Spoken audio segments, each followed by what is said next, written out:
Hello दोस्तों, examination classes में आपका स्वागत है। आज मैं आप लोगों के लिए दोस्तों, जैसा कि आप जान रहे हैं बिहार स्टेट में दोस्तों मैं कंप्यूटर साइंस की क्लासेस देता हूं। आज दोस्तों DBMS का पहला लेक्चर शुरू करूंगा, जिसमें ये मेरा फाइनली लेक्चर नंबर 39 होगा। आइए दोस्तों शुरू करते हैं। DBMS है क्या? डाटाबेस मैनेजमेंट सिस्टम है दोस्तों। देखिए, इसकी डिफिनीशन क्या है उसके बारे में पहले चर्चा करेंगे। डाटाबेस सूचनाओं मतलब इंफॉर्मेशन या डाटा का एक ऐसा ऑर्गेनाइज कलेक्शन होता है, मतलब व्यवस्थित संग्रह होता है, जिसमें हम किसी भी सूचना को सरलता से क्या कर सकते हैं दोस्तों, प्राप्त कर सकते हैं। डाटाबेस व्यवस्थित इसलिए होता है क्योंकि इसमें किसी भी डाटा या इंफॉर्मेशन को एक निश्चित स्थान पर पहले से तय किए हुए रूप में रखा जाता है। ठीक है, अगर देखिए पहले से डिफाइंड निश्चित स्थान पे यदि नहीं रखा जाएगा तो फिर वो एक्सेस ही नहीं हो पाएगा। ठीक है, तो इसे जो निश्चित होता है स्थान, उस पे इसको रखा जाता है ताकि कभी भी आवश्यकता पड़ने पर उसे आसानी से ढूंढकर देखा जा सके। इसे कहते हैं दोस्तों DBMS। अब देखिए, व्यवस्थित डेटाबेस में हम निम्नलिखित कार्य की सुविधा होती है। कौन कौन सी होती है उसको समझिए। आवश्यक सूचना को निकालना, सूचनाओं के अनुसार उचित कार्रवाई करना, निर्णय लेना। दूसरा पॉइंट देखिए, सूचनाओं को नई आवश्यकताओं के अनुसार फिर से व्यवस्थित करना। तीसरा, सूचनाओं के आधार पर रिपोर्ट आदि बनाना तथा नई सूचनाएं को निकालना। एक डाटाबेस नामों की सूची की एक फाइल के रूप में आसान भी हो सकता है और डाटा की बहुत सी फाइलों के समूह के रूप में कठिन भी हो सकता है। किस तरीके से? आगे देखिए, डाटा क्या है, इंफॉर्मेशन इसमें क्या है और डाटाबेस एब्स्ट्रैक्ट क्या है, इन तीनों के बारे में समझेंगे।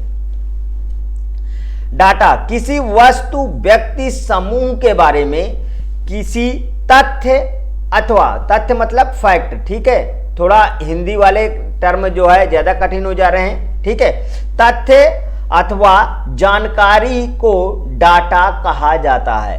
किसी व्यक्ति का नाम, किसी वस्तु का वजन तथा मूल्य, किसी कक्षा के विद्यार्थियों की उम्र आदि से सभी डाटा के उदाहरण हैं। अब इंफॉर्मेशन क्या है उसको समझिए। जब किसी डाटा को सार्थक तथा उपयोगी बनाने के लिए संसाधित, व्यवस्थित, संरचित किया जाता है तो उसे हम सूचना कहते हैं। समझ में आया?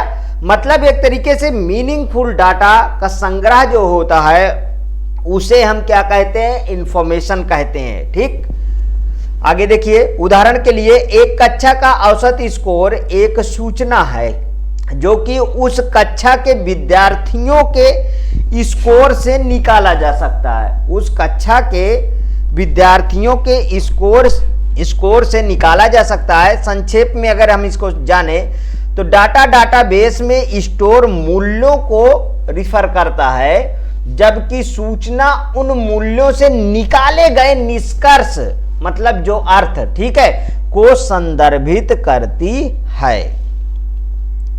आगे देखिए, डाटाबेस एब्स्ट्रैक्शन क्या है। डाटाबेस सिस्टम उपयोगकर्ता को केवल उसकी आवश्यकता अनुसार डाटा उपलब्ध करवाता है और मेमोरी में कैसे डाटा स्टोर और मैनेज होता है की जानकारी छुपाता है, और यह अवधारणा या प्रक्रिया डाटाबेस एब्स्ट्रैक्शन कहलाती है।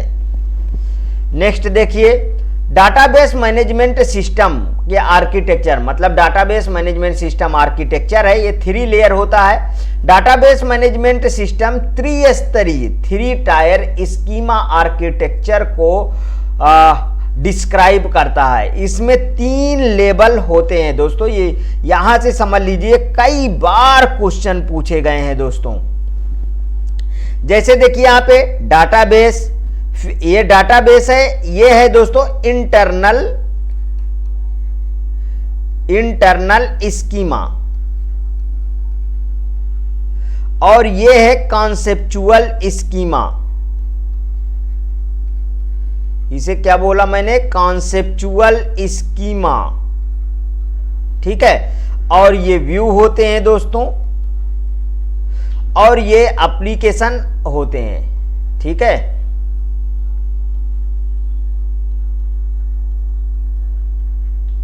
समझ में आया। अब एक एक के बारे में हम समझेंगे। देखिए फिजिकल लेवल क्या है। फिजिकल लेवल मतलब पहला वाला स्तर, यह निरूपित करता है कि डाटाबेस में डाटा कैसे स्टोर होता है। यह अब्स्ट्रैक्ट को सबसे निचला सतह मतलब लोअर लेवल होता है। कॉन्सेप्चुअल अथवा लॉजिकल क्या होता है इसके बारे में समझेंगे। कॉन्सेप्चुअल अब्स्ट्रैक्शन का अगला नेक्स्ट हायर लेवल है।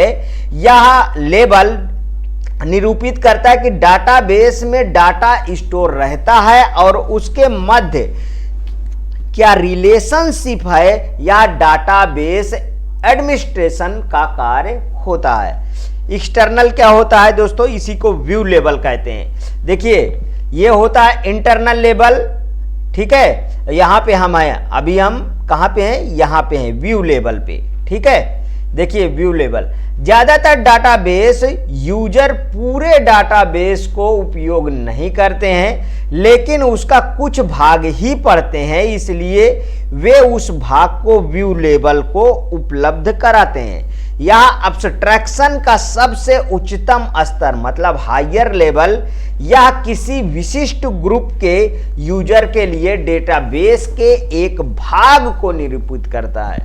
आगे देखिए दोस्तों, अब टाइप्स ऑफ डाटाबेस, इसमें भी इसके 3 टाइप्स होते हैं दोस्तों, तीनों को समझेंगे। पहला नेटवर्क डाटाबेस, इस प्रकार के डाटाबेस में डाटा को रिकॉर्ड के रूप में दर्शाया जाता है और डाटा के बीच संबंध लिंक के रूप में दर्शाया जाता है। जैसे यहाँ पे देखिए कोर्स है, ये डिपार्टमेंट है, नंबर जैसे नेम यूनिट रहेगा, आईडी नेम रहेगा, और यहाँ पे प्रोफेसर और यहाँ पे स्टूडेंट, ठीक है। यहाँ पे हम प्रोफेसर का आईडी और नेम दे दिए, यहाँ पे स्टूडेंट का ID name course student they दिए, और यहाँ पे डिपार्टमेंट का नंबर और नेम दे दिए, और कोर्स का नेम और यूनिट दे दिए। देखिए ये इससे कोर्स किससे जुड़ा हुआ है, देखिए इस वाले से जुड़ा है, और यहां से फिर ये भी तिर्यक भी जुड़ा है, ये भी तिर्यक जुड़ा है, और ये फाइनली दोस्तों यहां से यहां भी जुड़ा हुआ है। समझ में आया।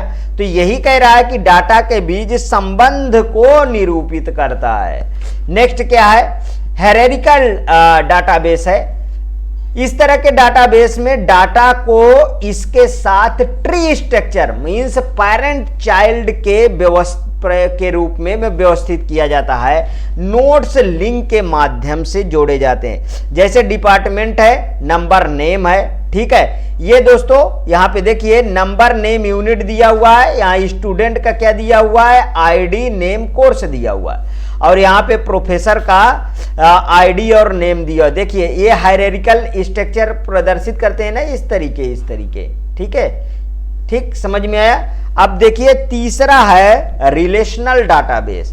इस डाटाबेस को स्ट्रक्चरल डाटाबेस के रूप में भी जाना जाता है, जिसमें डाटा टेबल्स के रूप में संग्रहित होता है। यहाँ कॉलम और रो में डाटा स्टोर किया जाता है। देखिए ये देखिए कॉलम और रो में। अच्छा, हमारे कंप्यूटर में इस तरीके का एक जैसे ये स्ट्रक्चर होते हैं, तो इसे दोस्तों कॉलम कहते हैं, ध्यान रखिएगा। ये क्या है, कॉलम है, और ये होते हैं दोस्तों रो, ठीक। यहाँ पे देखिए डिपार्टमेंट का नंबर नेम दिया हुआ है, प्रोफेसर का number name, department number, course दिया हुआ है, ये इससे जुड़ा हुआ है, देखिए, ठीक है, ये इससे जुड़ा हुआ। और ये वाला देखिए कोर्स है, यहाँ पे आके जुड़ गया है। कोर्स में number, department number, professor ID, unit, ये सब होंगे।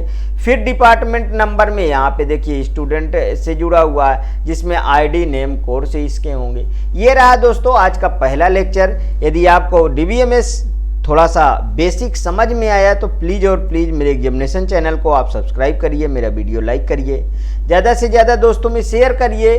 हाँ दोस्तों, ये इस तरीके के नोट्स मैं जो प्रोवाइड कर रहा हूँ, प्रीवियस मैंने पेपर का सॉल्यूशन भी दिया, वहाँ से आप इसमें से मैच करा सकते हैं, डायरेक्ट क्वेश्चन छपे हुए हैं। इसीलिए दोस्तों मैं ये नोट्स को रिफ़र कर रहा हूँ। जैसे ही कोर्स जैसे ही चैप्टर और कंप्लीट होते हैं तो मैं उसके बाद ही MCQ आपके सामने ले आके प्रस्तुत कर दूंगा। ओके दोस्तों, थैंक यू।